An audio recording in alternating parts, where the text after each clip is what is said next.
Welcome back to Week in Horror, May 3rd through May 9th. Thank you all so much for joining us. I'm Eugene, and with me, as always, is Alex and JL. Hello, hello. How's it going? Now, JL, we have an announcement, right? That's coming up. Yes, we do. So, one thing we want to start doing is we want to start making forward announcements of our bloodbaths, of our monthly bloodbath and our monthly After Darks. Once we get those confirmed, and we know what we're going to move forward with, we want to let our audience know what we're going to be doing. So, coming up in the month of May, we're announcing our bloodbath right now. Coming up in the month of May, Eugene and I will be debating Christine versus the car. Vroom, vroom. So, let's see. I almost said unfortunately because I am a little concerned. I admit I'm a little concerned about this particular debate. I am. I'll be taking Christine, and Eugene is taking the car. Satan's Sunday Ride, and we're gonna battle it out and see who's gonna win in this battle of the old school muscle. I love both movies. I'm looking forward to them. I've seen them multiple times.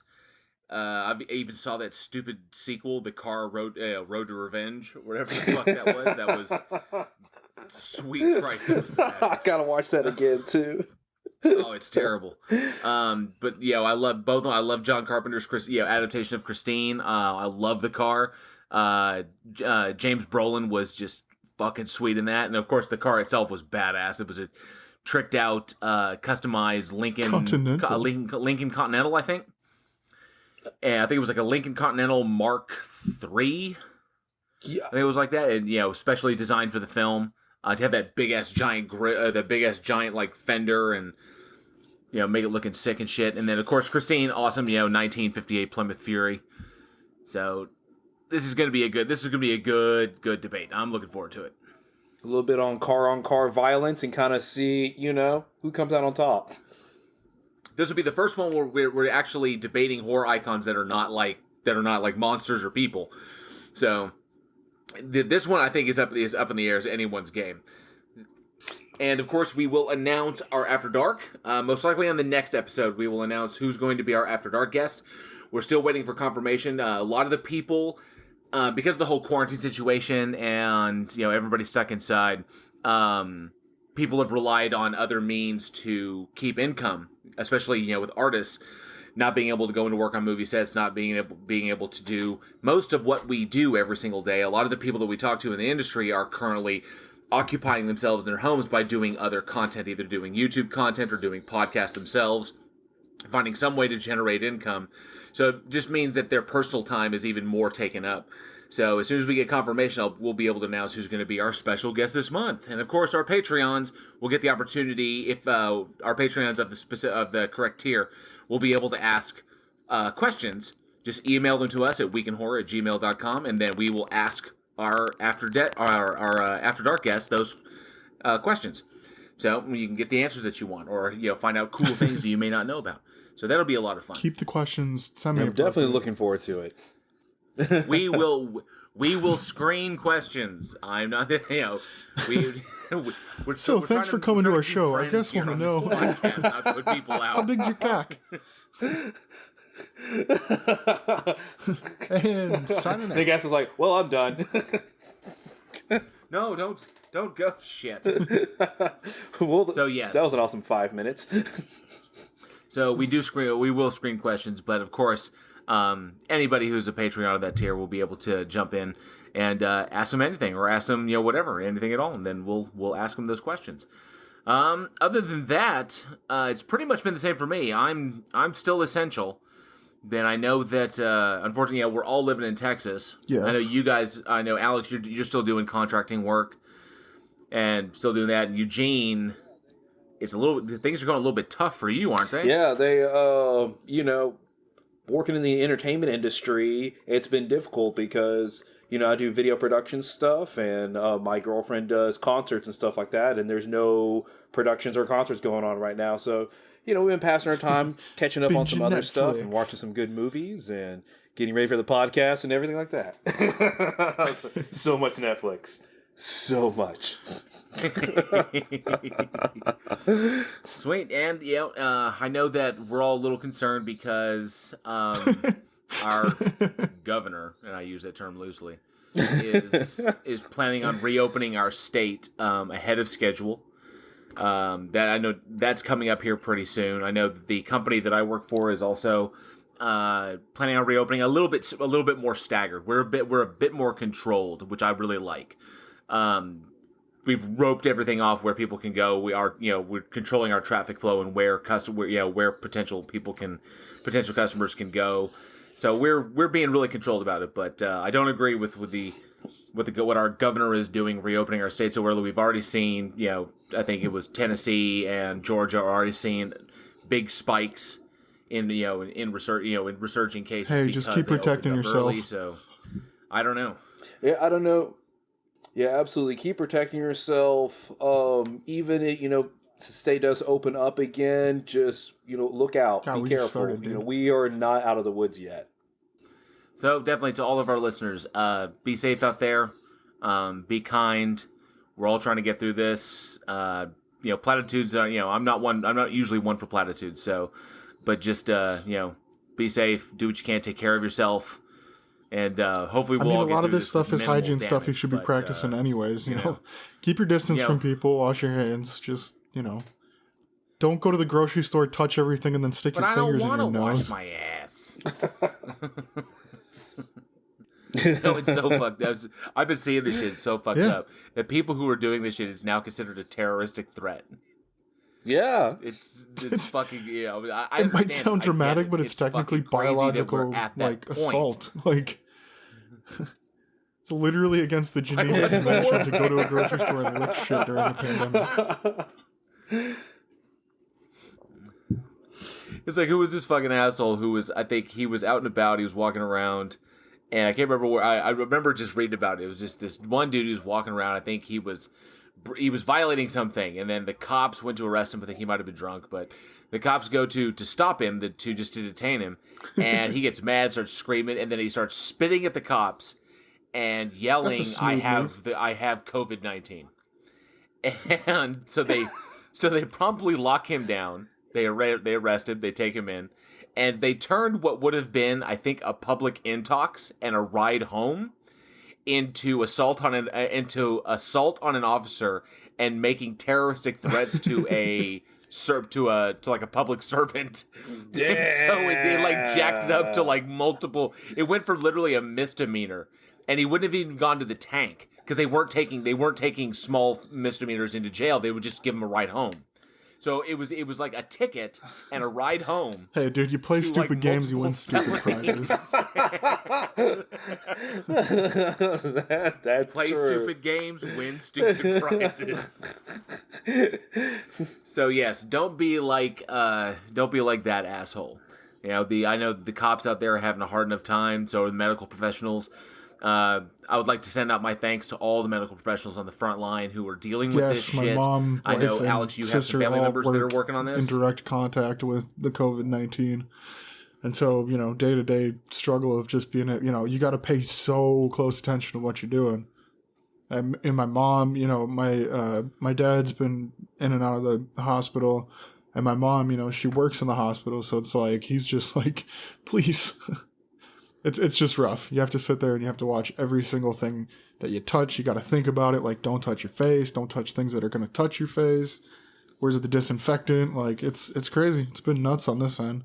And then on top of it, I'm working still because I do, outside contracting work. I've been working on fences and yards and stuff. And so it's like I got to be in contact with these people. So I have to take all these measures because I'm exposed to it indirectly, I guess. So it's nuts. It's been kind of crazy. Yeah, it's wild. Wow. On a humorous note, every time I hear people saying that they're trying to stay disinfected stuff, I can only see Danny DeVito covered in fucking hand It's Always sanitizer. Sunny in Philadelphia. when he came out with some hand sanitizer. But when the gang came out of the back room, they saw the snail trail through the bar, and so DeVito's like, I want to be pure. Yep. Oh, that's where that meme comes from. Oh, where he's like on the floor. Well, okay, so in that episode, there's a viral outbreak, so they all quarantine inside the bar. But then Frank freaks out, and he locks everybody in the storeroom, and he won't let them out because he doesn't want to get sick. So he locks everybody, and then everybody in the storeroom, which is Dee and Charlie and the rest of them, they all suddenly start getting sick themselves, and so they start turning on each other. Meanwhile, Frank is out in the bar all by himself and trying to find ways to stay clean. And it eventually winds up, nobody in the bar got sick because they were locked in the storeroom and there was no alcohol in the storeroom, so they were all going through the DTs. So they eventually come outside, and when they come outside, when they finally break out of the storeroom, they see this snail trail winding through the bar, like this huge, and they followed the snail trail to find Danny DeVito in, like, his underwear, a diaper? I'm not sure. And no other clothes, sliding along the floor like a slug, covered head to toe in hand sanitizer. It's like, I want to be a pure. They were so close to hitting that one right on the head.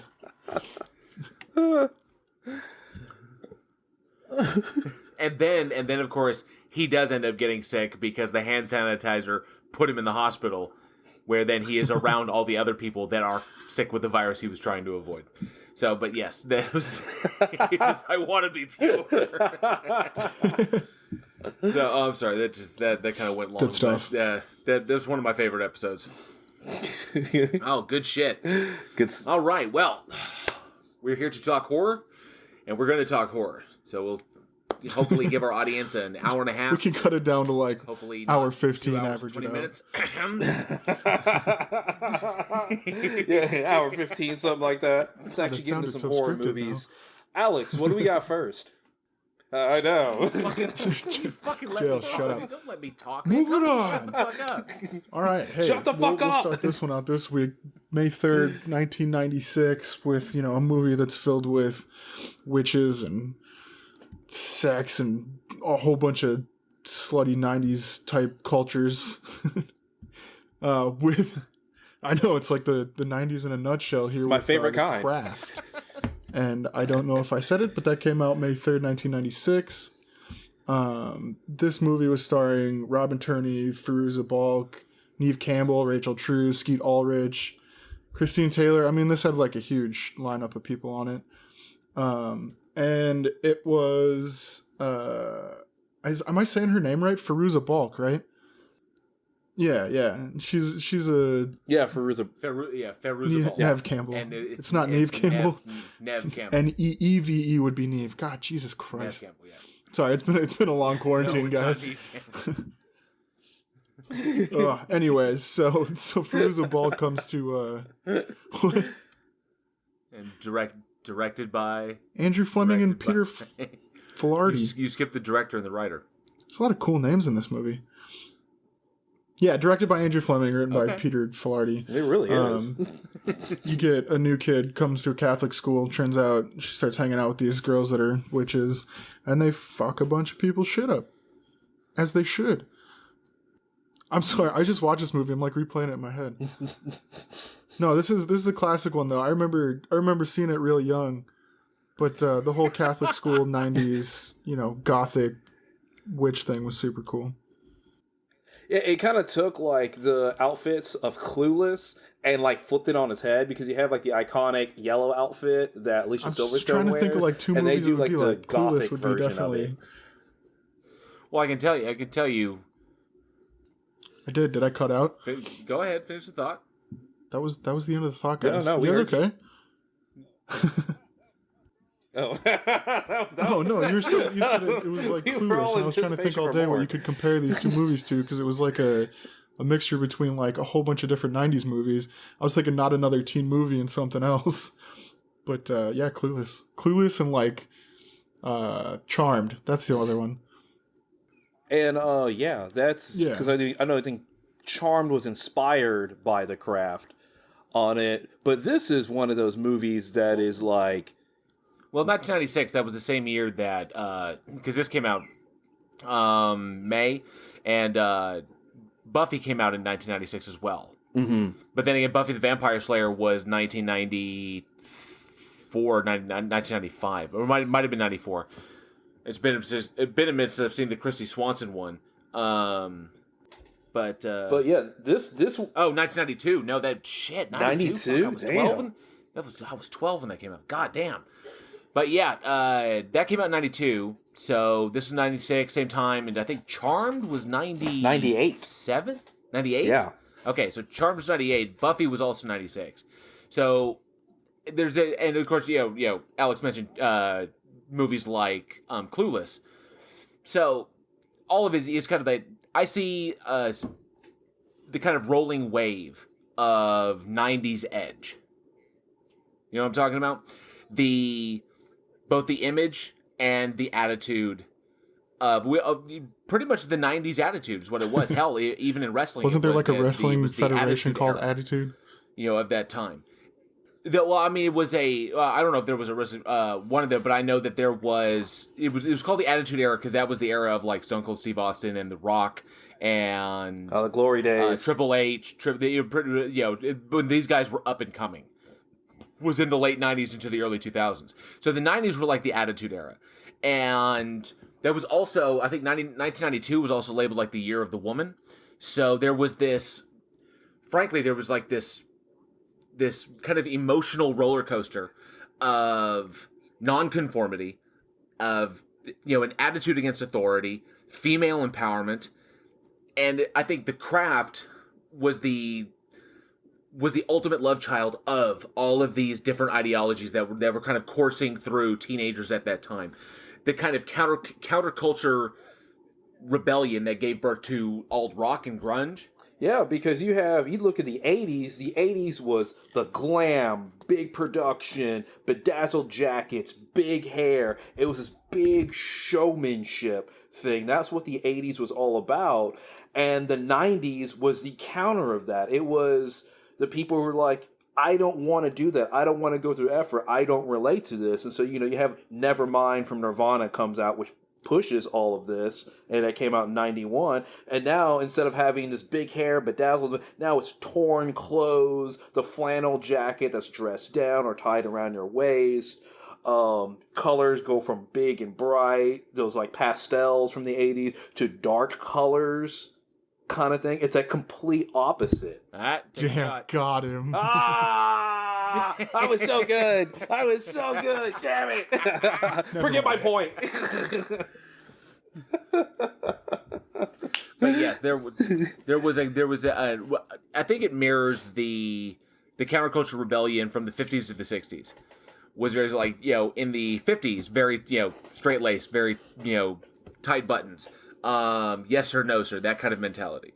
And then gave way to the 60s, which was the counterculture rebellion, the hippie generation, and the kind, you know, rebelling against that. But then, of course, in the 80s, was very much, the word I'm looking for, egalitarian, was about money and status and, you know, self-importance. And, you know, I think we could equate this to a horror film. Patrick Bateman in American Psycho, the yuppie, it is the epitome of what the 80s gave birth to: self-indulgent, narcissistic, wealth obsessed, image obsessed, constantly competing, meeting the image that is expected by everyone around you except for what you yourself want to be. And we can say the 90s was in response to that the 90s, fuck you, I'm doing it my own way. You're like SLC Punk, yeah, Matthew Lillard, because I'm 18 and I can say fuck you, that kind of shit. And I think The Craft, director Fleming he captured that so brilliantly in not only in both obviously the image, the attitude of the girls, in the writing, but also in the soundtrack, which was, I think, a love song or a love note to fucking 90s alt rock. Badass soundtrack. It really is. And then of course, the female empowerment angle, which saw a real strong rise, because Scream came out in 1996, which also was strongly female empowering. And then of course the films leading up to it, where female empowerment, we really got to see a solidification again of the final girl. And that women were not only lucky or smart, because, 80s final girls were they either got very lucky, or they got smart, or they were crafty at the right moment. In the 90s, all of a sudden, women are taking charge. They are serious about what they want. They're goal-oriented. Hey, they were always goal-oriented. They can compete in a man's Didn't world just happen easily, in the if not 90s. better. And... display of the display of goal orientation. We didn't get a lot of characters that we could say, we didn't get a lot of characters as strong as, would we say that Sidney Prescott was, if you compare Sidney Prescott in the first Scream and Laurie Strode in the first Halloween, and look at the differentiation there. Yeah, in both their depiction, how they treat people, how they talk to people. Laurie Strode would never punch a reporter in the face because she was Yep. annoying her, but Sidney fucking Prescott will. We start getting to, when we talk about like kind of the female empowerment era, most final girls were kind of lucky, or they stumble through, or because you watch Halloween, you watch the Texas Chainsaw Massacre, they were kind of lucky. They kind of, they'll have a brave moment where they'll jump out of a window but they tumble down the hill, and then they kind of get up. They kind of just never kind of get up. But you didn't see them really fight back. You're right, like punch the reporter in the face. And in the 90s, it's like, let's push this a little further. Instead of having the girl that stumbles through, we get the girl that'll punch you in the fucking face. And this is where you get Buffy, you get the Charmed, Yes. And which is like, now we have Erin from You're Next. Exactly. The girl who can take care of herself. Shut up. Oh, I fucking loved her to death in that movie. That girl kicked serious fucking She ass. did. So, but yes, without that 90s event, this was we can see that the craft was a personification of the foundation of where we were heading, of the excellent characters that we would be getting, that society itself was changing. Difficulty. Yeah, obviously there was difficulty. We have a lot of guys out there who cannot fucking handle seeing there were fuckers that lost their shit when Captain Janeway showed up in Voyager. Okay, which is bullshit.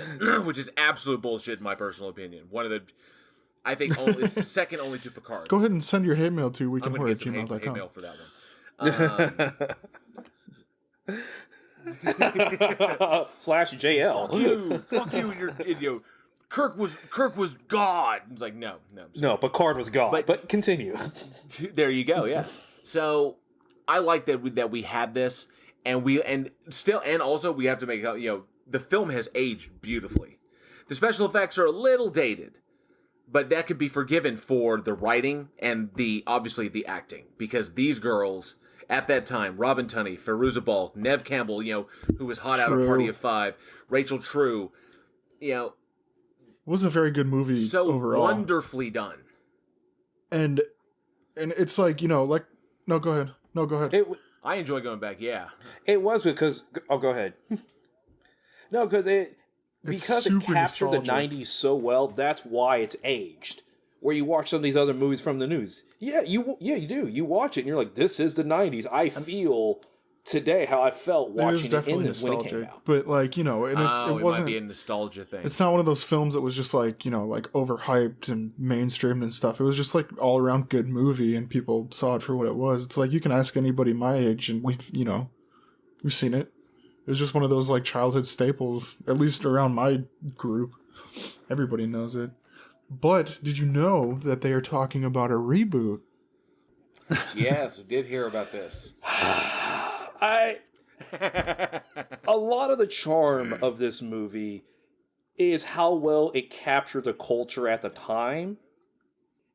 And taking that today, I don't know if that would fit. If you get 4 girls that are hot right now, up and coming actresses, and you try to capture something like today's culture, I don't know if it would work. I don't. I think it definitely fits. The craft fit the story that we got in that was perfectly placed. It was one of those perfect little movies that just lands right where it needs to, with the attitudes that were going on in society, with the view on women, with the view on 90s nonconformism. It landed perfectly. Now, as with any counterculture, revolution, obviously things get a bit extreme. So now, like, what we look now at 2020, we look back at 1996, and when this movie came out, and those girls, the way they dress, the way they act, that's tame. Now that's almost mainstream. When in 1996, that was the extreme in 96. But now we look, it was like, no, there are people who are self-identify as Wiccans. There are people who practice, and they're commonplace. Not afraid to step out and come out. They're not looked at with disdain like they were, almost 20, was it 96? Shit. Yeah, 20 plus years ago. Like 24 years ago? Yeah, shit, 24 years ago? Damn. Fuck, I'm old. But yeah, they're not looked at with that kind of disdain. That's how far we've come. But then again, the goth culture has also evolved. Shut up. We're going to start talking about fucking e-boys. It looks much, much different than it did then. So does the reboot... Panic at the Disco. But does that translate to the reboot? Can the story break away and encapsulate when these things are pretty much accepted now? Or are we going to have to take the story to the extremes as well to fit the audience's appetite now, even if it is Blumhouse that's behind it? They did fantastic work with the Halloween film. I'm so looking forward to Halloween Kills this year. But are they going to change the story in order to kind of match appetites today? The audience of 2020 is not the audience of 1996. So I don't know. As I stated before, when I first heard of the Halloween pickup, when Blumhouse and David Gordon Green and Danny McBride were making a new Halloween, I was after Halloween H2O and Halloween Resurrection and all that bullshit. I was 50-50 then. Until, Jamie Lee Curtis came back. Oh my God, that's amazing. Like this one, I would actually say I'm 60-40 on this craft because David Duchovny was announced as part of the craft, as part of the cast. I think that... So I'm looking forward to that. I'm on the fence. I'm on the fence about it because do you keep going with the goth culture because the goth culture at the time in 96 blew up? Rock was the big thing at the time. Rock's not in right now. I mean, rock really isn't. We've had, two big rock bands come out in the last 10 years. Yeah, other rock bands have came out and stuff like that, but you can talk about bands like Five Finger Death Punch, which everybody's heard of, and a lot of people in the rock culture ostracize that band. So the rock culture, the goth culture, may be too niche. Hey, don't hate on Nickelback, bro. It may have gone back to the underground. Yeah.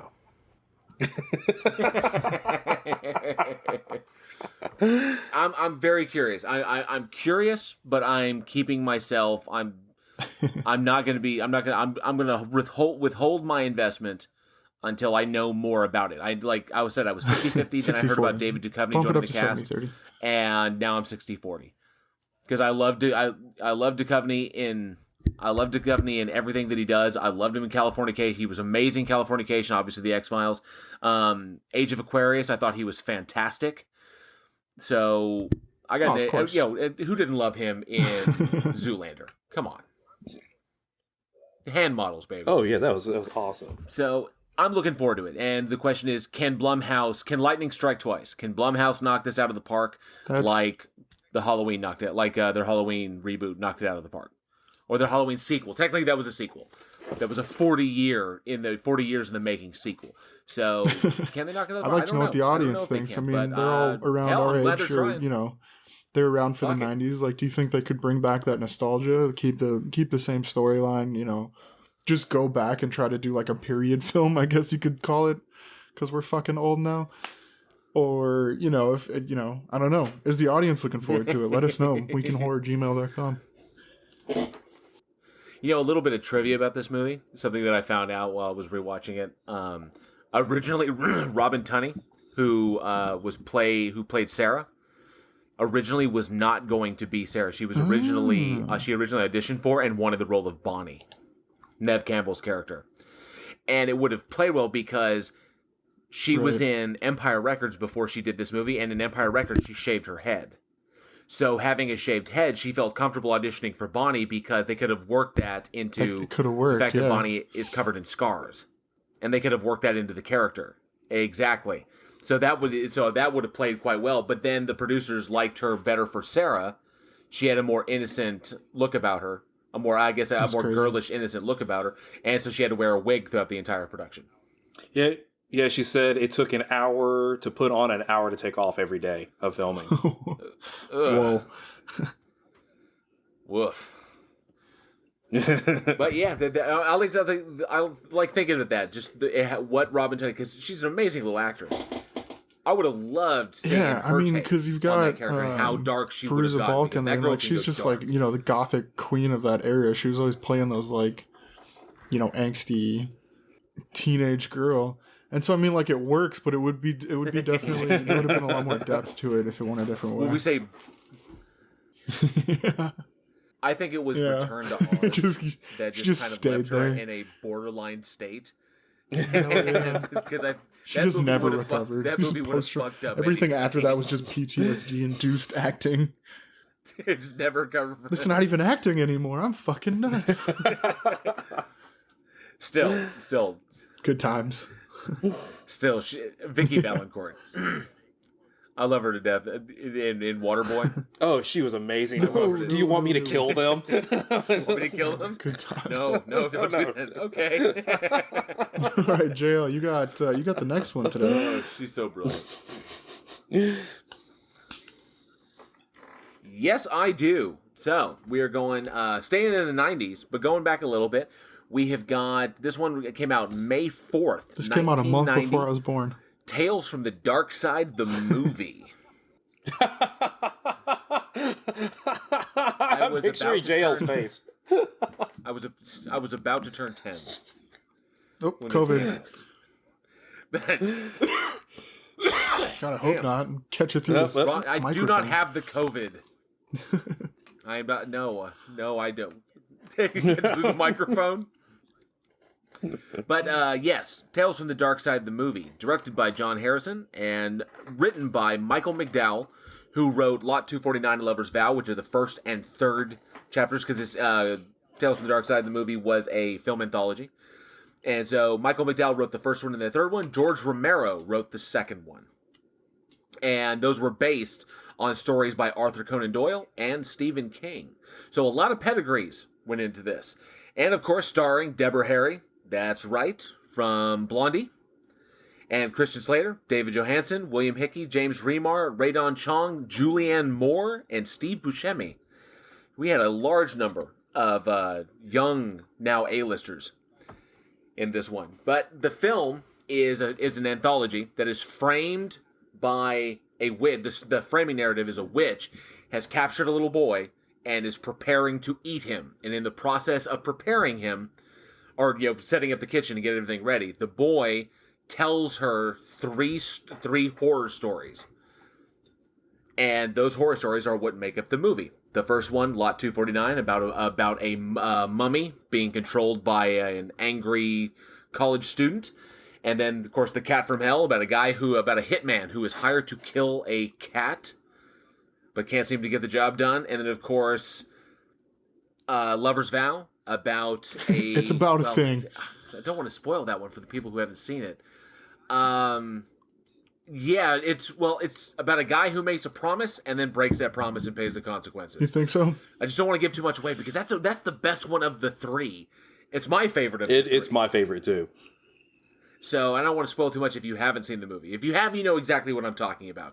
But if you haven't, I strongly recommend. I believe that this is on Netflix right now, either Netflix or Amazon Prime. But definitely give it a look. But I say what went into these three stories: Lot 249, The Cat from Hell, and Lover's Vow. The backstories going into these are so interesting. Yeah, it is. the fact of putting all this stuff together, because this is stuff that doesn't happen very often, when you have all these big names that go into it, and getting, Arthur, if I can pronounce that, Arthur Conan Doyle. Arthur Conan Doyle. Arthur Conan Doyle. And Stephen King. Doyle. Now you got me messing up. Doyle Arthur rules. Conan Doyle. Arthur Conan Doyle, thank you. The creator of Sherlock Holmes. Doyle. I can't hear the word Doyle and not do it. I have no idea. Really? You're going there? Tick, mental tick. Doyle. He's just there all the time.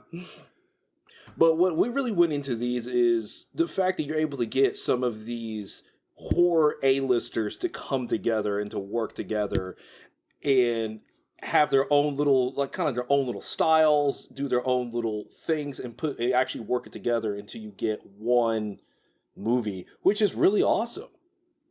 It really is.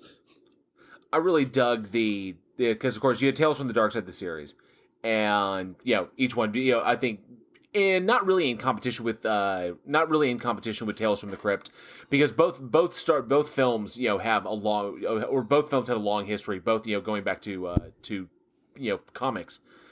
But Tales from the Darkside and Tales from the Crypt kind of running alongside each other like The Outer Limits and The Twilight Zone. And so Tales from the Darkside was serialized each week a new story. And I love this because one of the cool things, the kid who was Joey Lawrence was the little kid. Matthew Lawrence. Matthew Lawrence. Sorry, brother to Joey Lawrence. But Matthew Lawrence, Matthew Lawrence is reading from a book that she gave him to read. Like, she gave him to occupy him while he's in the witch's cell. And Deborah Harry plays the witch. It's pretty cool. But the book he's reading from is called Tales from the Darkside. So a little bit meta on that, which I really, really enjoyed. And so, but with the, like I said, Arthur Conan Doyle was behind Lot 249 about the mummy that is brought back to life by this vindictive college student that, to go after his perceived enemies on campus. And Christian Slater was in that one, so was Steve Buscemi and Julianne Moore. And then The Cat from Hell is a fun one, because that traces roots that was written by Stephen King. Mm-hmm. It was based on a story by Stephen King about an unkillable black cat that every time the cat is around, people die inexplicably or for strange reasons. Is it the cat killing people? Is the cat a demon actually? Is it circumstance? We don't know. All we know is that the hitman tries to kill a cat and is completely and wildly unsuccessful. Yeah, in an epic fashion. And then the Lover's Vow story is my absolute favorite as far as backstories go, because the research I did on this is that this story traces itself back to ancient Japan. And this awesome deal, because obviously, in Japanese mythology, everything is very, very spirit-based, and a lot of human emotions are tied in, a lot of ghosts are tied into human emotions and human behavior. And there is a spirit, and I know the name, I'm not even going to try and pronounce it because I will fucking butcher it, but it's a spirit of the winter that appears as a crying woman with a child, and it just appears in like blizzards or heavy snowfalls, and lures people to come to her, often to their demise. And so it was the depiction, and it was so brilliant because that's where the story of this monster in this particular chapter was based on the concept of where the Japanese had this ghost concept for wanting something so badly that you wind up destroying yourself to attain it, or you destroy yourself when you get it. It's like winning the Powerball in America. Destroy yourself and then you fail, so then you lose it again. Exactly. Yes. Very. Mm-hmm. Oh, that's good. That's good. Yes. Anecdotally, like winning the fucking lottery and your life goes to shit. That there is so the Japanese have this spirit. I wish I could tell you the fucking. I swear to God, I wish I could tell you or I could pronounce the name of this thing. But anyway, it's very much like a ghostly white woman, not like a lady in white. That's different. That's more European. But like a ghostly white woman that appears in the snow, and just like snow is gone, it comes in heavy and then it's gone. It just melts away. It is gone. These ghosts come in and do this. They lure people to their demise. So to their doom. So beautifully done. I think an excellent example for any filmmakers out there. to not discount, for young and upcoming filmmakers, don't discount ancient history. Really interesting stuff. Because when you watch this movie and you see that third one, you'll see the theme translates. So there are story ideas everywhere. Everywhere you look, you can pull something. All you need is the theme, and then you can translate it to any time. You can translate it to any time period. You can do anything you want with it. So this one goes all the way back to feudal Japan. Japanese ghost mythology. So, I get chills thinking about it. So creepy. Oh. Dude, Japanese horror is just fucking absolutely terrifying. And I think really compelling shit. Obviously, you have Japanese horror like The Grudge and The Ring, and But Tales from the Dark Side, man. So many others. But thematically, I think it rings true. And I personally, this obviously was adapted from the series. The series became the film, just like Tales from the Crypt also had movies that came after it. I'm actually one of those few that dug Tales from the Dark Side more than I dug Tales from the Crypt. I can agree with Tales from the Dark Side. Just like I dug The Outer Limits. It was more than I dug Twilight Zone. I mean, obviously, Romero had a lot to do with it, and then running from like 83 to 1988. What was there? 83 episodes, I believe, total, or 89. It was almost 90 episodes of that. So, yeah, something like you that. said, I enjoyed this better than Tales from the Crypt. Tales from the Crypt was more, it was supposed to be more lighthearted, and this was definitely like, okay, sit down. Here's a scary story. You gotta love those. When I was a kid, it was it Don't Be Afraid of the Dark, or where they'd sit around the campfire. Yeah, where they sit around the campfire, and then at the end, you're talking about the show on Nickelodeon. The sand. But I watched anthology. There were several. I guess technically anthology like horror movies from when I was like a kid on Nickelodeon, and then you come up to stuff like Tales from the Dark Side and even Tales from the Crypt. I watched it all. But you took this TV series and then turned it into an awesome movie. Like you were talking, Steve Buscemi and Christian Slater in the same movie was great. Yeah, they're all so young. Dude. It's so wild going back and watching them because they're all babyface. So it's so crazy. And for those in our audience who don't know who James Remar is, James Remar was Harry in the show Dexter, in the Showtime series Dexter. He played Dexter's dad. The vision of his dad he kept saying. That's James Remar. But dude, just so well fucking done, and strongly recommended it. I'm kind of curious. What was everybody's favorite chapter? Because my chapter. My favorite chapter is the third one, Lover's Vow. What about you guys? Oh, right off the bat, it's Lover's Vow. That they're all great. It definitely had a great story. But Lover's Vow is the one that just hit the hardest for me. Yeah, especially the third act in that one. How that story wound up. I liked Lot 249 just because of the Buscemi Slater matchup. Alex, I think that one played out the best for me. I definitely like the story, but. Dude, when he busts out that fucking electric carving knife. And everybody and I love that, I have to say, because everybody in the movie, they encounter the mummy, they're like, they're like freaking out, they're scared and shit and like that, and he sees the mummy, he's like, fuck this mummy. It's a fucking mummy. Like, just no fear whatsoever. Just cut it up. Fuck like roast beef. Just fuck you, mummy. I love that shit. Just the But yeah, that's a question for the audience. What was if you've seen the movie, let us know. What was your favorite chapter in Tales from the Dark Side of the movie? Just like the first one, the second one, and the third one. I have some friends who were big fans of The Cat from Hell.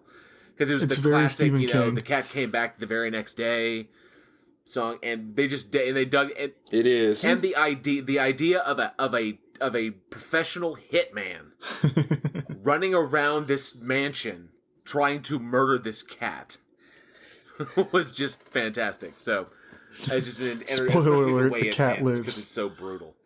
But yeah, let us know. We'd like to know. Hey, I'm sorry. It's just because it makes me think of the bunny rabbit from Mighty Python and the Holy Grail. Just look at the bones. It can jump this far. Look at the bones. Run away! Run away! Oh. We better not risk another frontal assault. That rabbit's dynamite. So Just what. So every time I think of like little innocent animals like cats or rabbits or something like that, I always think of that scene. Oh, but he's got huge. He's got teeth. Look at the bones. Chop his head off. Go on there, Oh, I bones. gotta go back and watch it. So yes, we'd love for you guys, for you audience, to let us know what was your favorite chapter in Tales from the Darkside, the movie. If you have seen it, if you have not, definitely go watch it as soon as you can. It's a lot of fun. Eugene, you've got our next one on the list. Oh, and I'm very sorry. Well, I really am. We have a I'm not going to use the word interesting, but it was a movie. That was an really a movie. It is a movie. It came out in theaters, and if you need something to go to sleep to, then this could work. It came out May 5th, 2006, and it is an American haunting. And I could hear people ask me right now, how the fuck do you consider a movie you could fall asleep to? We had fucked up childhoods, okay? A horror movie. And I was like, exactly how I consider Silent Hill Revelation a horror movie, because I literally fell asleep in the goddamn theater to that movie. So yes, in the movie theater, I dozed off during Silent Hill Revelation, and I almost dozed off watching this one, which is why I didn't watch it again. I gave it to Eugene. Thanks a lot. So, oh man, this movie was but anyways, so it was directed by Courtney Solomon, and it stars Donald Sutherland, Sissy Spacek, and James D'Arcy, right, and Rachel Wood. And it takes place in the early 1800s, between 1818 and 1820.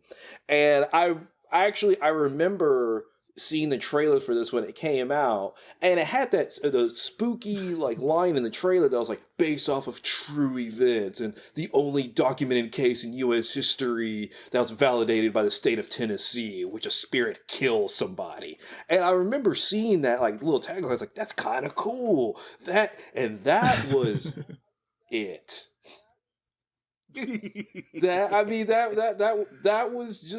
That was it. You had a spirit that just kind of bugged people for a while, and it resulted in the Bell Witch death. Haunting. It just bugged people, and then somebody died. Yeah, no shit. Well, okay, so but the legend was like kind of cool, coming from the southern part of the United States. We live down here, but for people that live out in the north and the west and the northeast, I'm sorry for you guys, but it's different down here. It's a whole different world. It's like the Wild West still. There's a lot of stuff in Texas that I've noticed that like it's still like you see in Western movies. You go to some places, even Dallas, and it's like, wow, this is definitely like where those cowboy shoot 'em up movies came from, because it's just like how it is down here. So it's a totally different like feel when it comes to these like folklore, like the southern folklore. I always love it because you always think like the back bayous at night with the crickets chirping. It's marshy, and then it's some sort of, because I don't know if you guys have ever been to like New Orleans. That's like super like spirit based. Oh, that's yeah, super cool. It's like a southern. Oh, yeah. I don't know. It's really cool. But then this legend of like you said, it was in Tennessee. This guy John Bell Sr. Was a farmer and lived along the Red River, and apparently they were like attacked by this ghost that was like, it could talk, it could like affect the physical environment around it, shapeshift. It was said to be able to like be in two places at once or like cross great distances very quickly. And so like you could take this, this spirit that was, like you said, they like identified it as like the state was like, hey, this is like happening. There's articles about it. And yeah, and then they fucked it up. You could have taken the whole thing. Well, there was, I think, in the actual legend, the description, like, because the description was it was invisible and it did all this crazy shit and everything, but Right. they called it a witch at the time, which is why it became the Bell Witch, because it was the Bell family and they were being affected. But it really they've had like more compared in it to like common with, jinn like, or demons. a poltergeist, or yes, yes. So you have something of that supernatural realm, not specifically the witch, a witch like we know witches. So, but it's interesting that they, that anything supernatural or weird, they would just cast off on witchcraft. I would say this was the 1800s, so probably the deeply rooted Christian, or maybe even Protestant, probably Protestant. It's all witchcraft. Did you know one of the nicknames for this thing was just Kate? Yeah. They just called it Kate.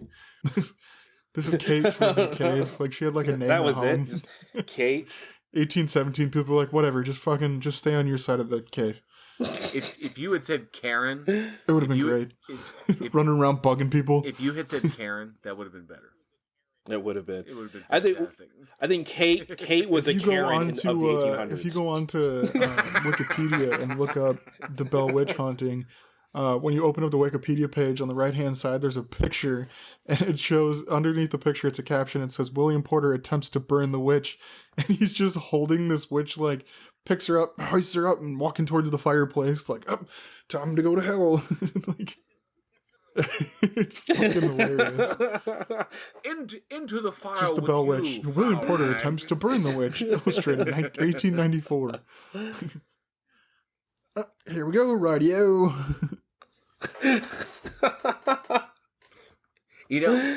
And just to kind of throw it out there, this is also really interesting because the area that was settled used to be heavily populated by the indigenous Americans. They were pushed west, before they came in, before we came in and started settling everything.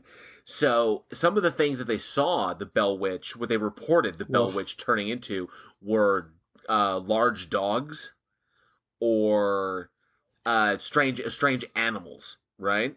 Which is also kind of the werewolves? Hallmarks of yes. Search for the skinwalkers. Oh yeah, which is an indigenous American legend, and how the skinwalker would call to people to draw them out to lure them to get hurt or lure them to their doom. Oh yeah, and see, that could have been like a really interesting movie or something where you have the Native Americans maybe get forced out, and they have some of their the folklore and stuff like that's left there, and then all of a sudden the settlers came and they come across the same folklore. Okay, movie idea: people stuck in a house, white people stuck in a house, instead of this and. What? Because it's a period film. Listen, white people stuck in a house. Why gotta be white? Native Americans start circling the house one by one over a series of days or nights, and more natives start to circle a house until there's a whole house of Native American Indians around the house, and they're like thinking that these Native Americans are going to attack them because that's the time period, and they're really actually just defending them from these skinwalkers that are in the woods. Sorry, it popped into my head. I had to get it out to the world. That could be interesting. There's some, some interesting similarities there because, like you said, that would be interesting. You're going into like if there was connection to the Native American or the indigenous American mythologies there with the Skinwalker. What about? It's kind of like the Mothman of Point Pleasant. There, you could take it at face value that there was this moth creature and it was running around. I'm sorry, you said this moth creature. Have you seen The Tick on Amazon Prime? But there's also I was just thinking of it. Oh my God, Arthur. And so the Mothman, his name is Arthur. But there was it got more interesting for me when I found out that there's actually the legend.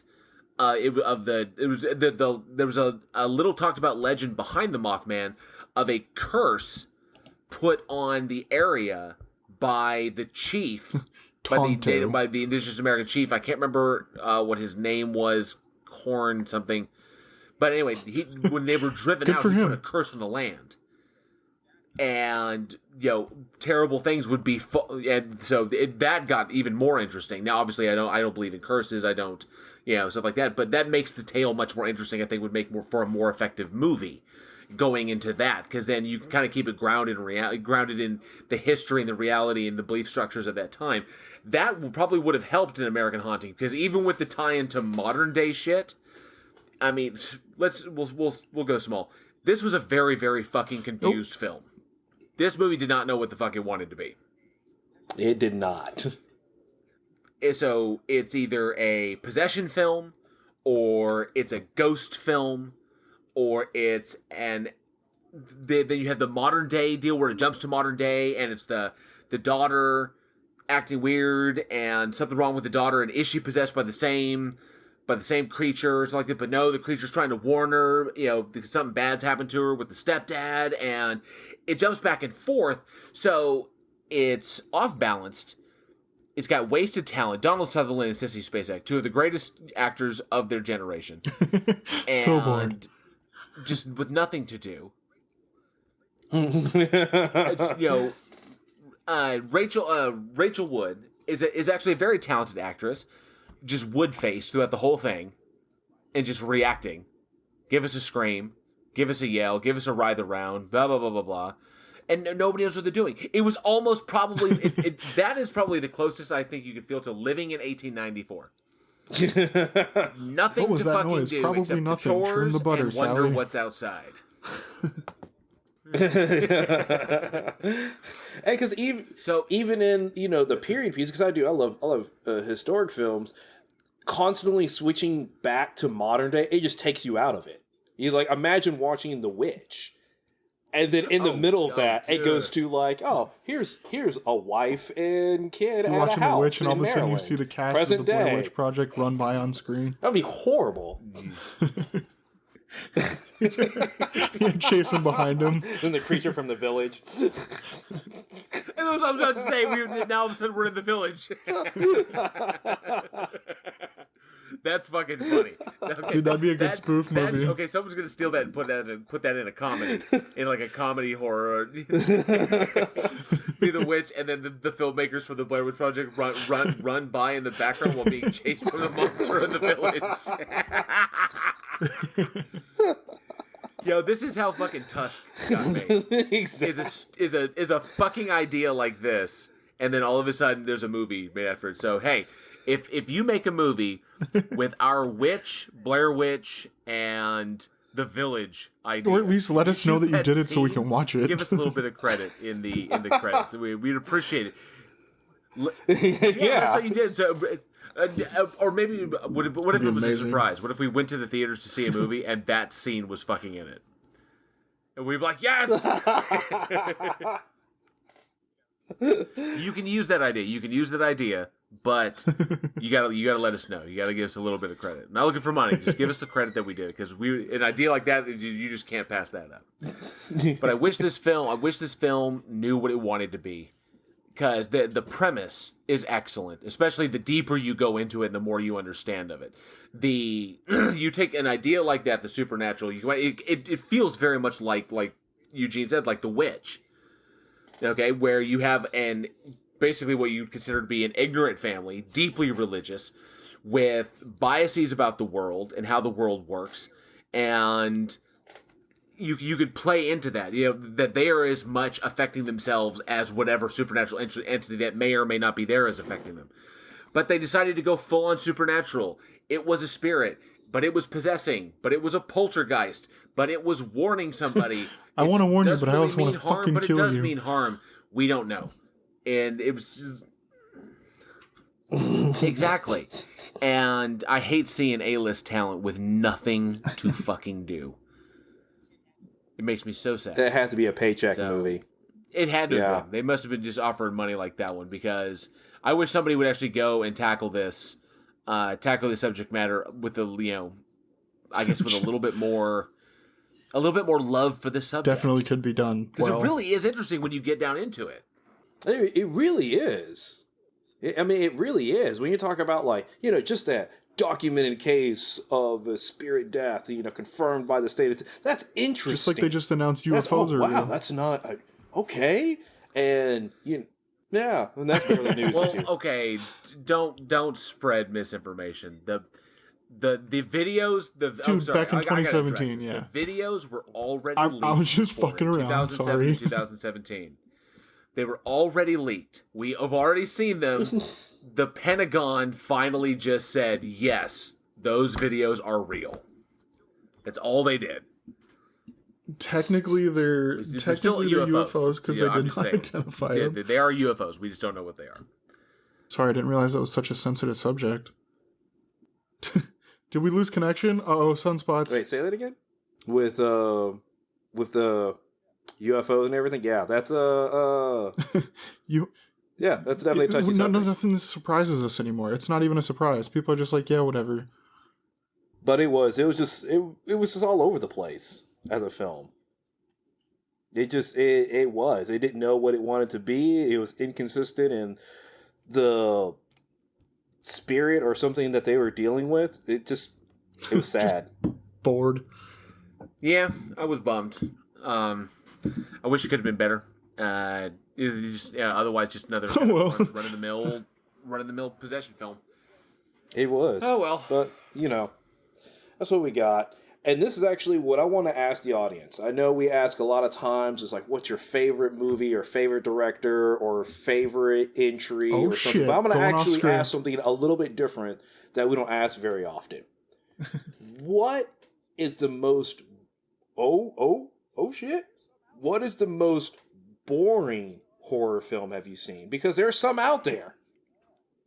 Yes, there are some bad ones that are just bland and just kind of thing. And we talk about good films and we talk about bad films. So let us know, what is the most boring horror film? Seriously, yeah, no, I want to know what, because then I'm gonna go watch them to fall asleep. I'm curious to hear about these. I really am. I am. Fuck Ambien, I'm churning on an American Haunting. Exactly. That's the fucking. That's the fucking truth. I watched this horror film. It was called The Little Touch of Satan. That was made in the 70s or 80s, something like that. And the movie was so slow and so bad, they couldn't even get dialogue timing right. It would just be like, "Hi, how are you? I am fine." That's some MST3K shit right there. An hour and a half of that. So most boring horror film you've ever seen. Sliding into something else here. And Alex, what do we got next? We're going to May 8th, 1981 with a film called The Burning. Directed by Tony Maylam, written by Harvey Weinstein, starring Brian Matthews, Leah Aris, Brian Backer, Larry Joshua, Jason Alexander. I mean, there's a whole bunch of fucking teenagers in this movie. You know how much we love teenagers. Or love watching them die, like this film portrays very well. This is your average camp slasher murder. You got a serial killer who in this movie wields fucking garden shears. I hadn't seen this movie before we started talking about it this week, and I watched it and I was like, that's an interesting weapon. But there's this serial killer who was horribly burned from a prank gone wrong by some stupid teenagers, takes revenge on said stupid teenagers and or any teenagers. This movie sounds kind of familiar, huh? Well, you throw in the fact that it's takes place at a summer camp and it's a revenge movie, and it's weird. I think the killer's disfigured. No, this is good though, and I'm glad that you threw this in here and forced me to watch it because we had talked about it before we recorded. But you mentioned. And this movie, I mean, I could see this if this would have come out before Friday the 13th. I think things would have been different in the whole world. It's just a miracle that it went the other way, because this definitely was. You know what? Honestly, it was a pretty good movie. I enjoyed it as well. It's just a good, well-rounded slasher, and this just goes to show the timing in the industry. But yeah, you mentioned Yes. this film is also was the film debut of Jason Alexander. People remember him from Yes. Seinfeld. Fisher Stevens and Holly Hunter. This is all their first film, their first movie. So 3 sizable actors, sizable talent got their start in this film, and the sad thing about it is The Burning was actually really, really good. I enjoyed the movie a lot. The effects were decent. The kills He was fucking people up with those scissors, dude. Were fantastic. Just like boom, boom, boom. Like this fucker is just like I'll take you. You think about comparisons to Friday 13th. Friday 13th, it was like ambush. He just jumps out and starts or, fucking stabbing. Like whatever, just gets you 1-on-1. This fucker's jumping out there taking on 4 people. Kill-tacular. Multi-kill. Just starts fucking slaying people. So, but we've spoken before, in this industry, especially in the horror industry, it's all about timing. It really comes down to getting your people together, getting your financials together, ensuring that everything is complete, and then going and shooting the fucking thing and getting it into the can as quickly and as efficiently as you possibly can. And at a time when slashers were up and coming, because this was 1981, the slasher genre had just kind of been invented a few years before with, Texas Chainsaw Massacre in 1974 and Halloween in 1978. Mm-hmm. And then, of course, Friday the 13th came out in 1980. But that's the sad thing about this one. The Burning was just too little too late, because the story was actually conceived before Friday the 13th ever was. And unlike Friday the 13th, The Burning is actually based on an actual legend from upstate New York. So they actually had a really solid idea that's grounded in some reality, a really strong idea that we know worked because it worked in Friday the 13th. But sometimes the cards just don't fall right. Sometimes they just don't come together, and you get delayed here, you get delayed there. It's Duncan Jones and Death by 1,000 Cuts, and things just don't come together like they should. And unfortunately, with The Burning, pre-production ran way too long. The wheels started getting turning because the director has stated that as soon as all the pre-production and the financials landed, as soon as they got all that squared, production was off and running at a breakneck pace. It was like they were so ready to go, and they had it so well planned that once they got it done, they were able to just crush the movie, quick and get it to market. But unfortunately, damn near 1 year to the day too late, because Sean S. Cunningham It's weird. It's almost like they had Victor some pull. Miller got there first. No, I'm not gonna get into conspiracy theories. So it's interesting that there's so many similarities. Disfigured Killer, Revenge Story, At a Summer Camp, Killing Teens, and not even the same teens that did that hurt him. There's a lot of crazy similarities to it. Yes. Did somebody on The Burning leak the information? Did Sean Cunningham get that information and run with it? Did Victor Miller hear about the story? Because it was written, because The Burning was written by Bob Weinstein and Peter Lawrence, who I looked into had no connection to Victor Miller. So maybe it was in circles. Maybe people were talking about it. Maybe when they were trying to get financials for the movie, somebody heard something and passed that along, and they just happened to strike while they were talking. Because I know that getting Friday the 13th off the ground was really they did that at a breakneck speed, often to some illegitimate measures. They made promises that they didn't know that they could keep. Mm-hmm.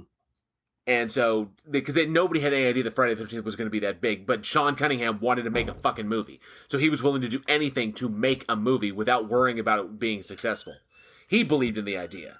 So things were kind of breakneck and kind of, flying, fast and loose with the pre-production.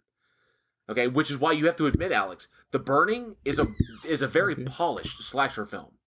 Just production-wise, it's really good. Shut up. I love you too. Aw. Yeah, it was. It really is. Oh no, she walked out. I'm sorry. Is that your wife?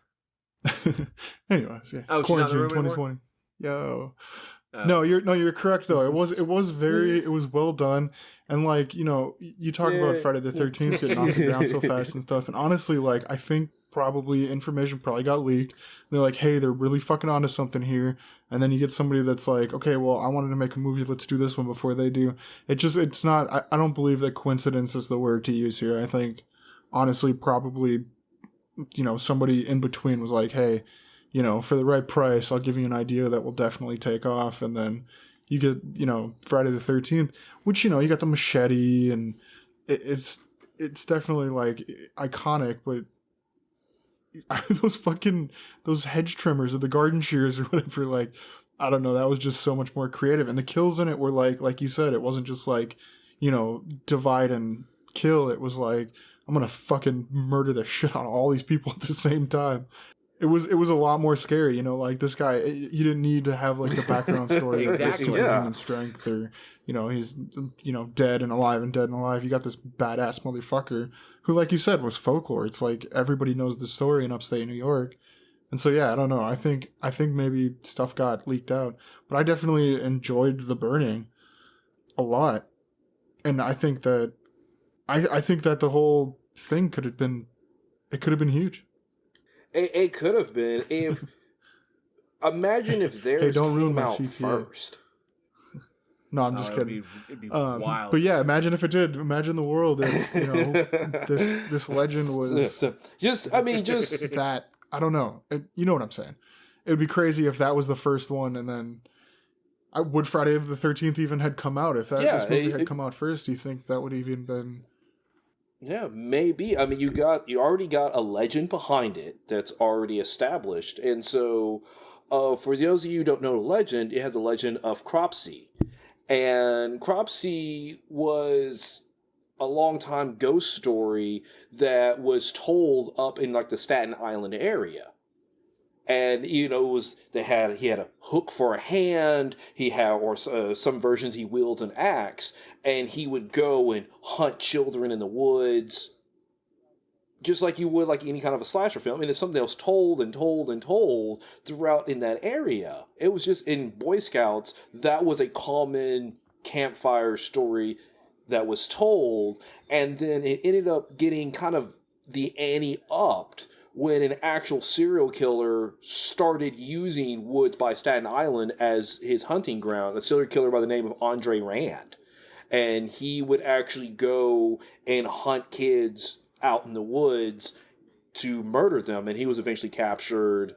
And put away in jail, kind of thing.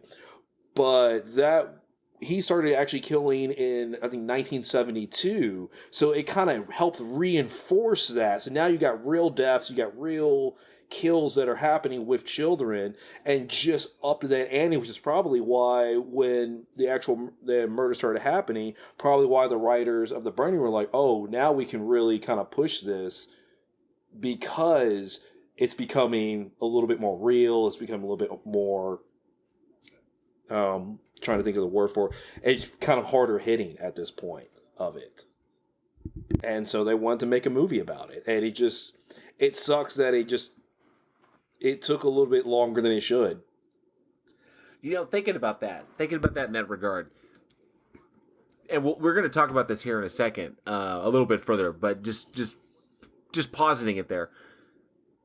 Since slashers kind of, each new one goes one step further. Each one tries to, add a little bit more onto the dial. Whereas, in comparison, The Burning to Friday the 13th was very much, it almost feels like a step backwards.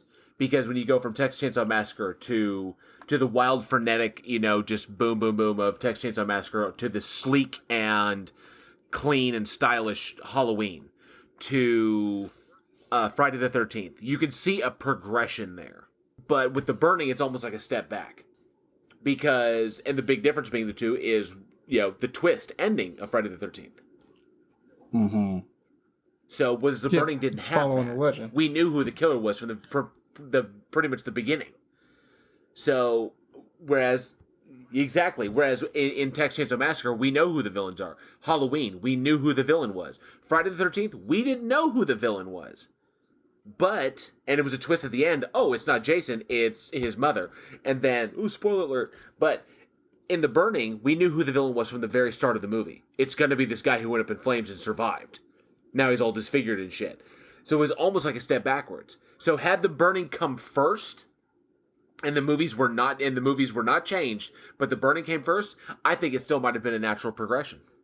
I think it would too. It's an idea that probably once Friday the 13th came out, they were probably already in post production, and you try to go shoot a new ending or something, or they just felt like it was just strong enough as it is, or didn't think, oh well, the impact of that ending wouldn't have been as big as it was, and to keep it the same. But you're right, like kind of story wise, because you start getting more twists, you start getting harder villains, like villains start evolving, because shortly afterwards you get Freddy Krueger, who starts having like supernatural powers.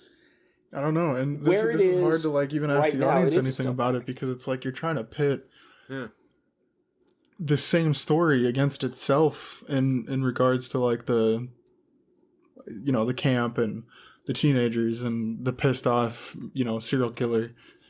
So I don't know. I guess what I would ask the audience, like, do you think this could have progressed into a series if it had come before Friday the 13th? Would it have been as big as Friday the 13th? So I guess let us know your thoughts on the two movies. Which one do you think? Because obviously Friday the 13th went on, but if they were to go neck and neck, come out on the same day, which one do you think would have been more interesting? I'd like to know more about the legend, and like, you could go into multiple movies about the legend of Cropsey, and like, I don't know. I think that should have went farther. I think they could have taken it and run with it, because doing research on like the whole legend behind it all, it was super cool to read about, how many people, how far this story had like spread. And it's like based on a real situation, whereas Friday the 13th was just like an idea. I don't know. I thought the whole like being based on a true folklore legend was super cool. I like that kind of stuff, where like a lot of people know, the hook for the hand, or that is cool. I don't know. I guess so. For the audience, let us know which one did it better. It's interesting. And then I think JL, you were going to talk about something very similar here. About 1 year, 364 days in the past. Yep, and we go 364 days previous before this. May 9th, 1980. I know a lot of our audience members have been waiting for this one. The original Friday the 13th. The OG horror. The one that won. So, directed by Sean S. Cunningham, written by Victor Miller. We mentioned them before. Starring Betsy Palmer, Adrian King, Harry Crosby, Laurie Bartram. Damn, I never fuck up names. Mark Nelson, Janine Taylor, Robbie Morgan, and everybody's favorite actor, the best in the world, Kevin Bacon. I found out I'm actually a few degrees away from Kevin Bacon, but I think we all are at this point. Yeah, I think so. But of course, I know all of our audience, pretty much all of our audience, has seen Friday the 13th, but we'll give you the quick summary on that. A group of camp counselors, or a group of teenagers, decide to become camp counselors and reopen an abandoned summer camp. Abandoned for a few years because previously there were 2 murders on the property, and the place was pretty much just ditched. So these counselors you can just cut your plot summary and paste it over mine in the previous movie. And of course, it's perfect. Pretty much. It's so crazy because going into this one, I feel like we almost already talked all about it in The Burning. But obviously, Friday the 13th, it has all the hallmarks. It set genre trends that have lived on to this day. So this film is almost 40 years old. It came out. I think this came out just shy of a month of my birth. I was born in June of '80, and this came out just almost less than a month before I came out, and then we still feel the ripples from what Cunningham and Miller and that movie set forth, and especially the idea that whoever came before you, you've got to do a little bit more. You've got to do a little bit better. I mentioned this when we were talking about The Burning, is the idea of one-upping each other, because we saw a grand amount of one-upmanship from slasher to slasher to slasher. Mm-hmm. But yeah, they go, and you have the Texas Chainsaw Massacre that starts the genre. But with any genre, you have to keep pushing it a little further, a little further, a little further, or the genre gets stagnant, because then it's like, oh, people go, oh, well, we've seen that before. Just like with The Burning, oh, we've seen that before. So you have the Texas Chainsaw Massacre, which doesn't have that many deaths in it. It's kind of, low key. And then you get the Halloween. Okay, well now, instead of mainly taking place like in one house, now we got a whole neighborhood. Now we have Michael.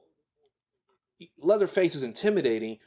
Michael has a little bit more of intimidation, or at least in my opinion, has a little bit more of an intimidation factor with it, and it pushes it a little further. And then you get, with Friday the 13th, now we get more kills with it. We get some more kills. We get some more,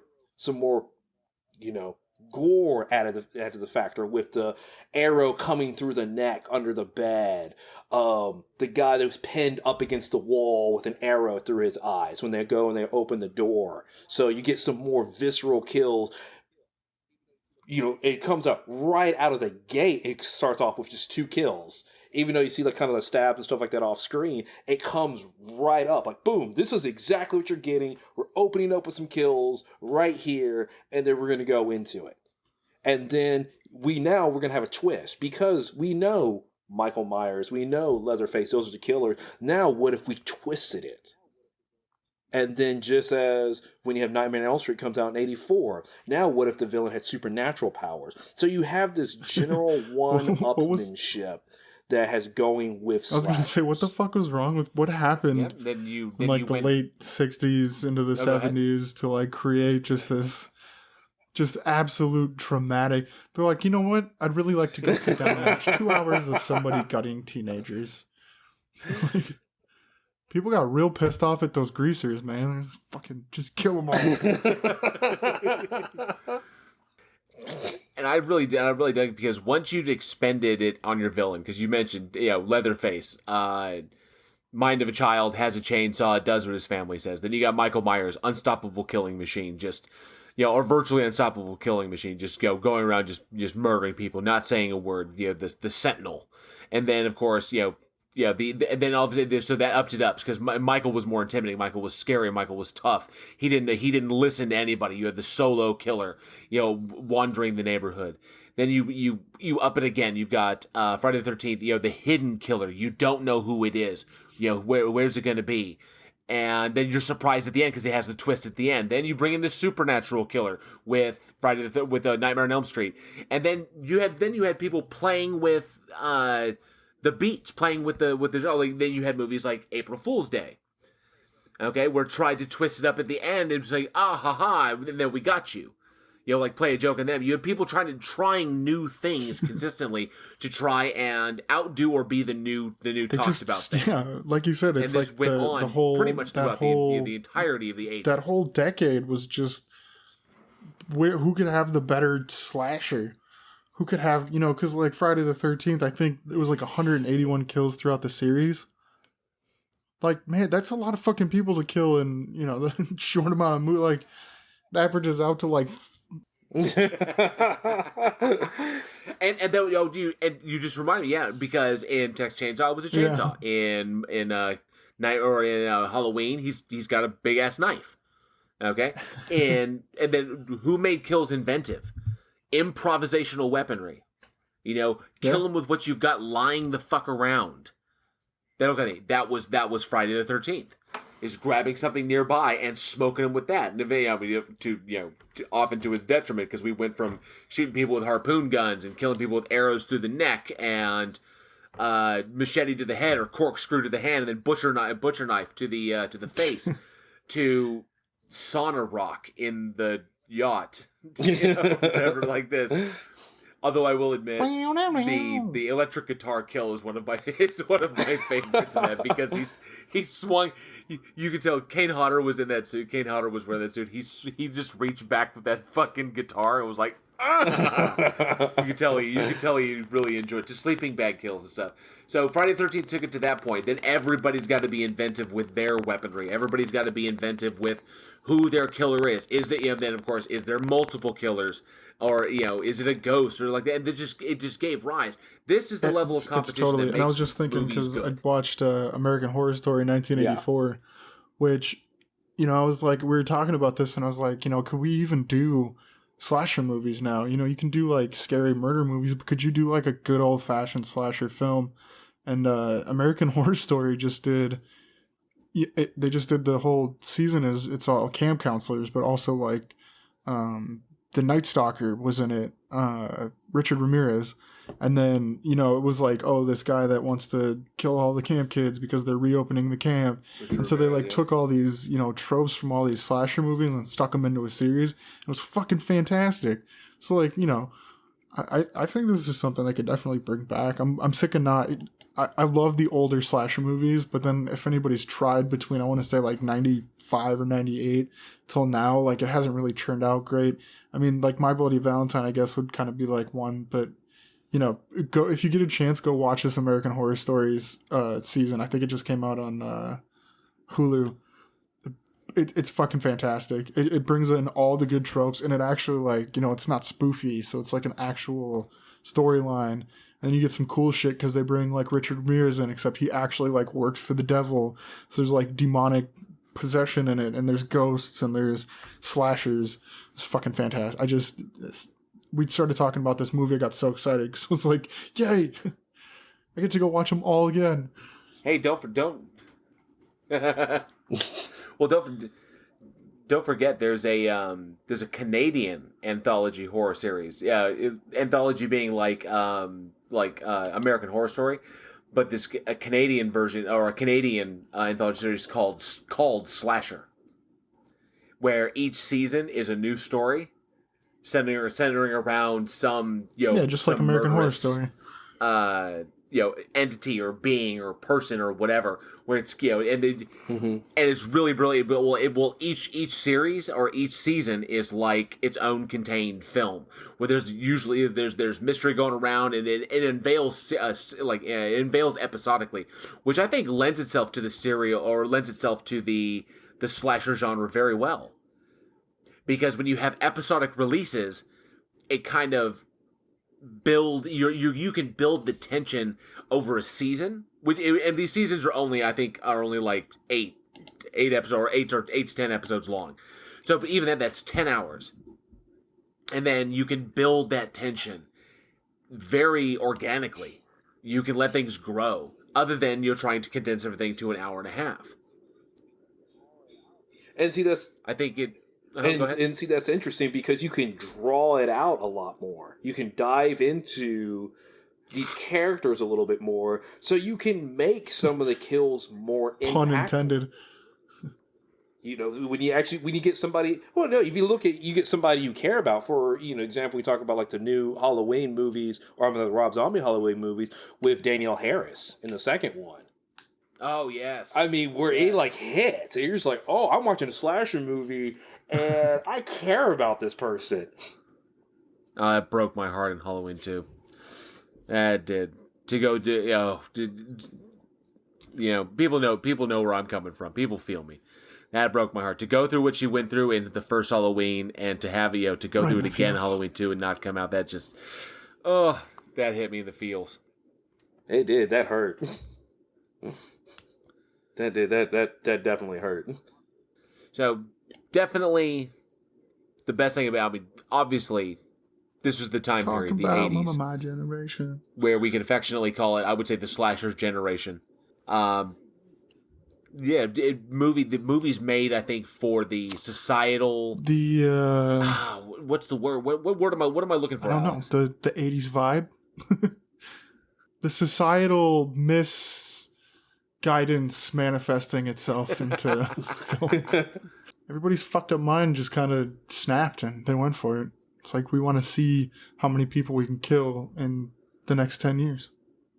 It definitely. Go ahead. Because the people wanted to see something new. Because when we look at the Hammer horror and the Gothic horror and stuff like that, those horror movies were about Dracula and Wolfman and the Invisible Man, and that was the generations before that. Because you had the Universal monsters from the 30s, and then it gets revamped with the Hammer horror films. And then when the slasher came out, people wanted something new. This is a newer generation. They didn't want another Dracula film or something like that. They wanted, let's go more grotesque. We'll sacrifice budget for better kills. You know, you suddenly got me thinking. Because Dracula, Wolfman, Frankenstein's monster, Creature from the Black Lagoon, The Mummy, all of these are all monsters external to the human condition. They are all these monsters are locked into one state of being. Dracula in a permanent state of consumption. Frankenstein in a permanent state of entropy. The Wolfman in a permanent state of also probably I would say also entropy, but also rage or fear. You have static monsters that are scary. They're scary at the time. Static monsters that were external to the human condition. We are in their world. That made them scary. But over time that gets old. The black and white films kind of burn out. Then you put them in color. You up the graphic violence of it. You show more. Then it's like, ooh, it's odd. We get to really feel it. But now we've seen it. It's visceral. We understand it. We get it in our gut. The slasher genre is we are the monster. Is people. Complex. Diluted, yes, but complex and diverse killers from all walks of life. Where the monster is no longer external to us, the monster is us. The monster is a reflection of our behavior towards certain aspects, towards certain members of society. And that's intriguing. It's like you're looking in the mirror, bitch. Do you like what you see? Now the camera is no longer out. The camera is now pointing in.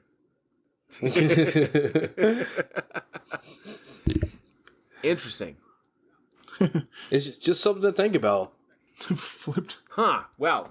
You know what? We went a little introspective there. But this is a conversation we might be able to carry on online. Continue on with that. I think this would be an interesting conversation to have. It really would be. But I have a question for the audience, and no, it's not going to be this big deep one. I'm just straight up because we've asked a lot of questions. What's your favorite entry in Friday the 13th, or what was your favorite? Which one was your favorite, Jason? It's like 181. There are so many of them, and Alex mentioned this earlier. There are how many again throughout the entire franchise? 181 main character murders. And I know for a fact there's probably he had that number, but I know for a fact it doesn't there's more count than that because there's a lot of people that the way died that they either counted it was off-screen if it had to direct Jason's antics. antagonist ties. Yeah, because we don't see an on-screen death. Okay, so 180 some odd deals. I want to know from the audience, what is your favorite of all of them? What is your favorite Jason kill? Me, it's always going to be the sleeping bag. I know for a lot of people, it's going to be the sleeping bag. The first, in Friday 7, it's going to be the sleeping bag. It was just inventive. It was brilliant. It was just, spot on. Grab the sleeping bag, just beat her to death in the sleeping bag. This works. No weapons needed. But what is your favorite? I knew you were going to say the sleeping bag one. And so the one I actually thought of is when they were paintballing in part 6, right? Yeah. And he slams the guy head and rips his arm off. And he looks at his arm like, damn. This is one of my favorites. It's a good one. The triple decapitation with a machete in the woods was pretty good. Don't question. I don't know how long that fucking machete is to kill 3 people standing in a row, or standing, in a...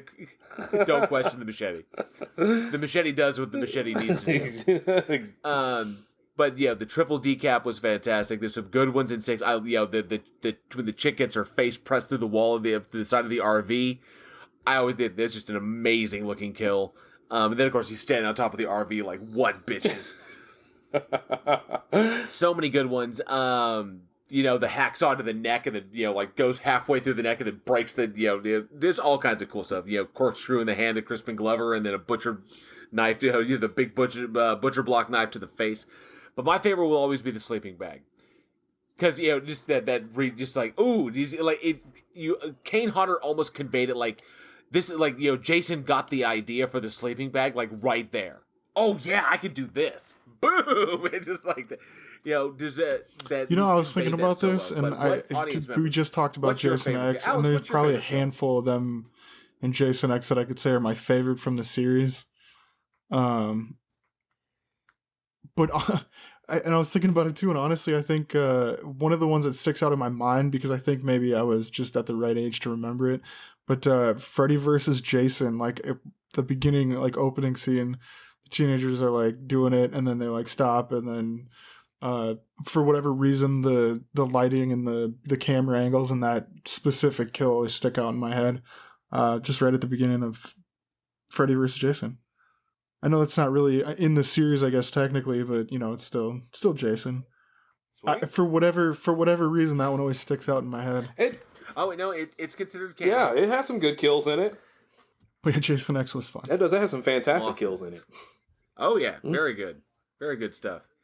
He sticks it all the way through. When he takes that goddamn metal rod and he kills 2 people with it, then he picks that fucker up and chucks him like 50 fucking yards. The OG yeet. I was like, that was the first yeet. he yeeted that rape motherfucker across the cornfields. Righteous. This Everclear is kicking my ass. So it's brilliant shit.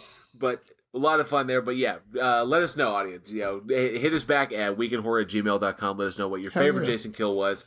If we get enough of them, maybe we'll read them out on a podcast. We'll tell people, what some of our audience members' favorite kills were. God, there are so many good ones. We might have. Oh man, we might have to do like a small ranking or something. Maybe top 5 kills from Jason or something like that. Well, that'd be sweet. Start doing some top 5. Yeah, that'd be kind of interesting. Okay. All right, we have a birthday this week, and we have an in memoriam. So Eugene, why don't you take off with that, or get us started with that? So we have a phenomenal actor born May 5th, 1940, and it's Lance Henriksen, best known as Bishop from Aliens. And the detective from Terminator. Apparently, him and James Cameron are good friends. Kind of thing. No! Damn it! I was doing so good. His career is just insane. He's done just epic beyond belief. So much work. He's been in so many different things. Like I said, Aliens, Terminator, X-Files, Scream 3. Just incredible.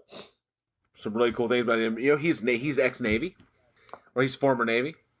Did not know that. Yeah, when he was in 1955 to 1958. He was, I think he left with the rank of Petty Officer 3rd Class. That's interesting.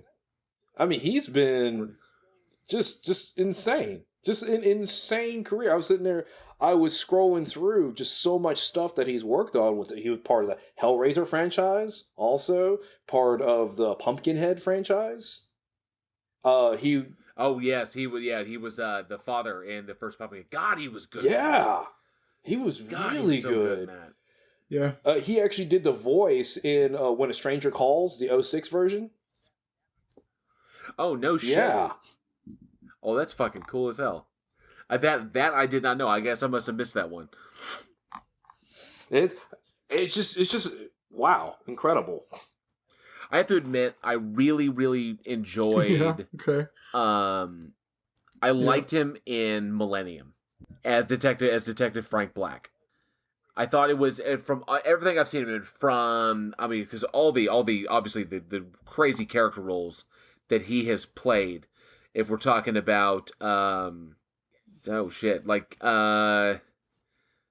so many. But yeah, he typically plays extreme, very, very extreme character type or eccentric character archetypes.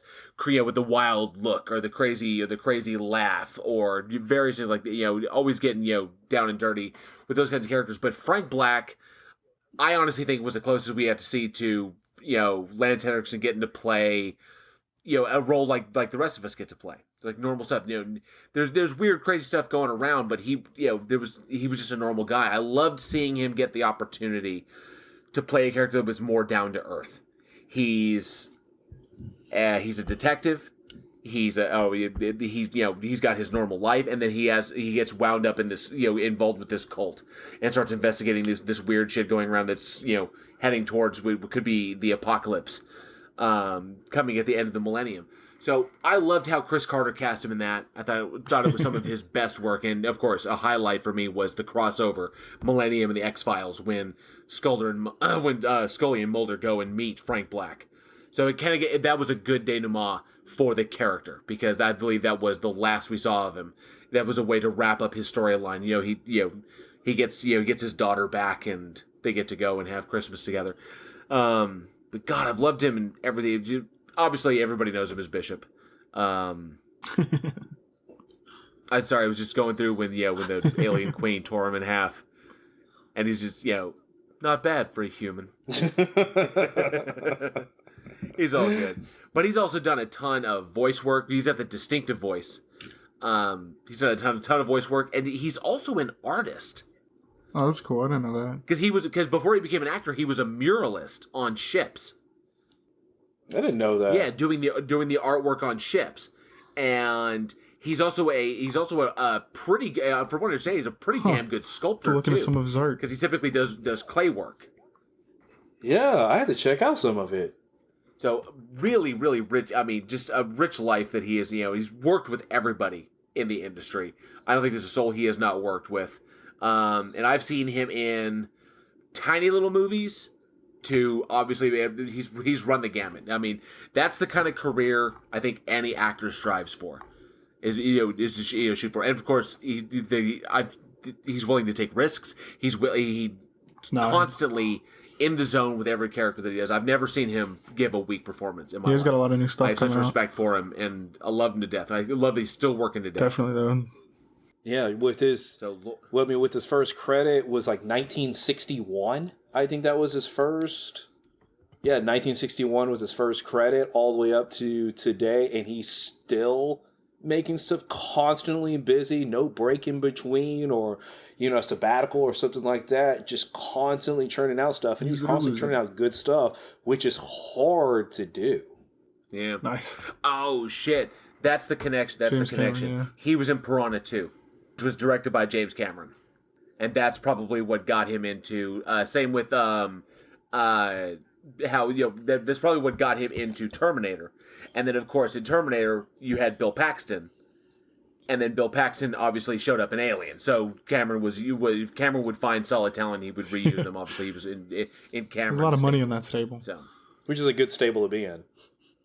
Which is a damn good stable to be in. Oh yeah, definitely. So, and then, happy birthday, Lance.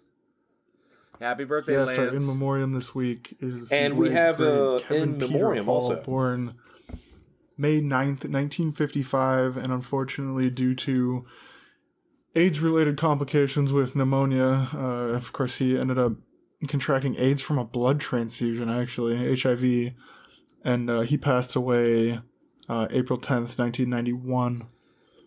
Way too soon. Just shy. He was so young. But yeah, contracted HIV from blood transfusion. 36th birthday. While actually working on the TV series for Harry and the Hendersons, when he found out about it, it was complication after complication. That dude was 7'3". Did you know that? Damn, he was up there. I have several of the pictures of Kevin Peter Hall. Yeah.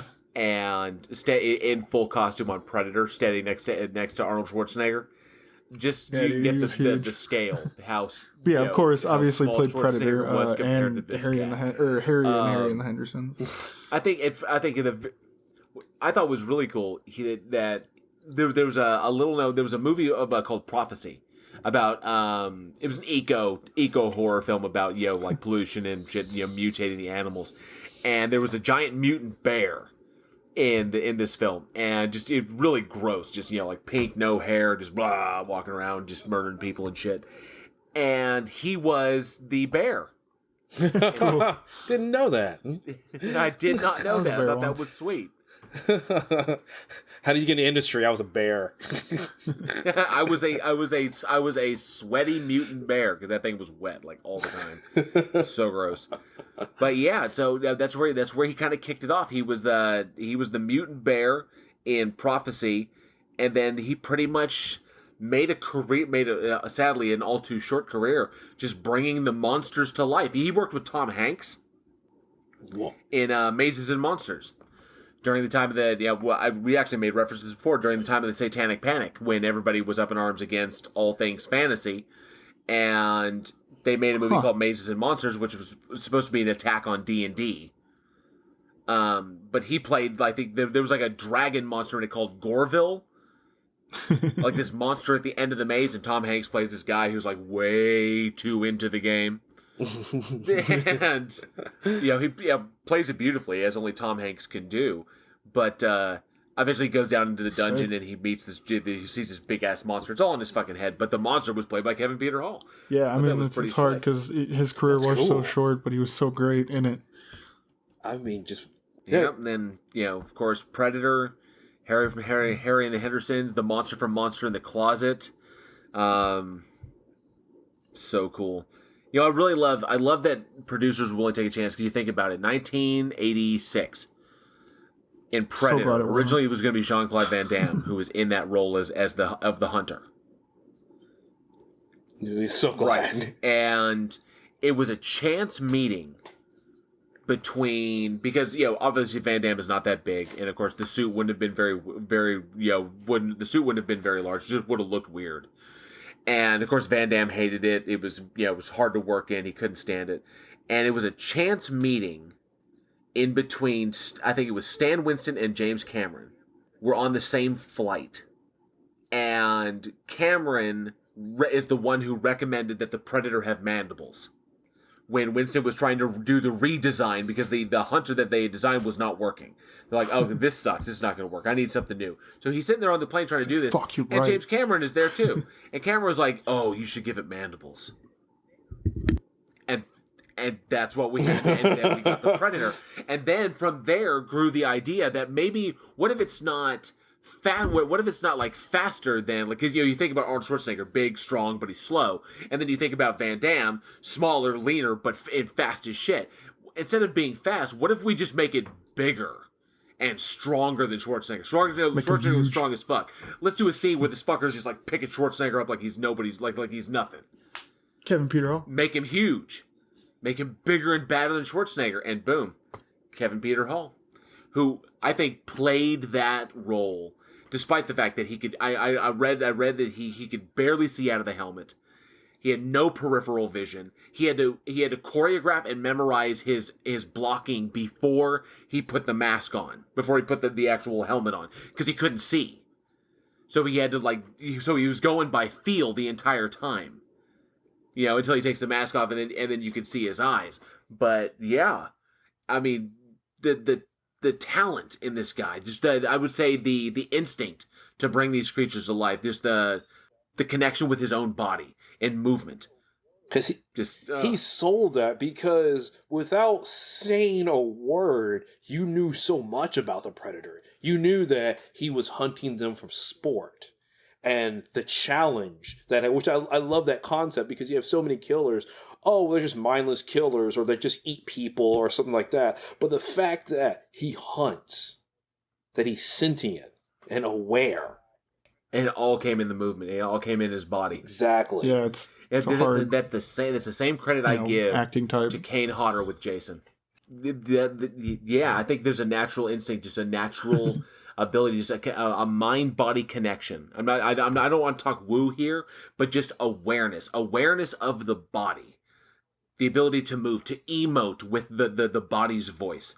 And I mean, it's a talent. It's not a talent that I've got.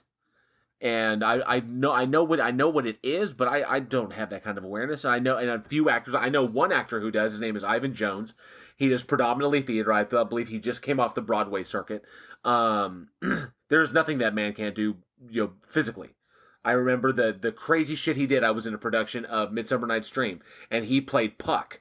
I was playing Oberon, and he played Puck, and the crazy shit this kid could do with his body. It's that kind of connection. And Kevin Peter Hall, to go from the Predator to Harry and the Hendersons. Wow. To bring Harry to life and to feel that. It just, I wish I'd gotten to meet him one day. I know he passed away when I was only like 6 years old, but he was an athlete. He was in good shape. He was in good health. If he had lived on, I wish I would have gotten to meet at one of these conventions that I go to all the time. That would have been a treat. Yeah, that would have been awesome. He did so good. We do have his movies seriously. to remember him by. His and it's sad to see him go so soon. So rest in peace, KPH. Yeah. All right, and that actually closes out another episode of Week in Horror. I want to give a quick shout out to our listeners that have checked out our webpage, weekinhorror.net.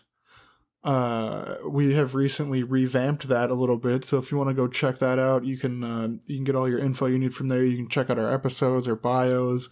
We'll have a merch store coming soon, I believe. Run through there, go check it out. Our editor actually put a lot of time into revamping the whole thing, so shout out to her. And go check us out on there. You can, like I said, you can go check out our bios and stuff. If you want to see pictures of us. Our sexy mugs. But go check us out, weekinhorror.net. And then you can go on there to contact us as well, give us some feedback, comments, questions, or you can send those to weekinhorror@gmail.com. Check us out on Anchor, Spotify, iHeart, Apple. I know you can go to our episodes tab on our website and kind of navigate through there as well. Go if you feel like you guys are listening, you like what we're doing. I know we just added a new tier to our Patreon, patreon.com/weekinhorror. We added the $1 tier on there, right, Joe? Yep, we'll throw your name out there. $1 tier, and so go check it out if you feel like supporting us. That'd be super awesome. That helps us keep this thing going through these hard times. With our Patreon, like you said, the $1 will give you a shout out. Anything after that, you start getting our Bloodbath and After Dark.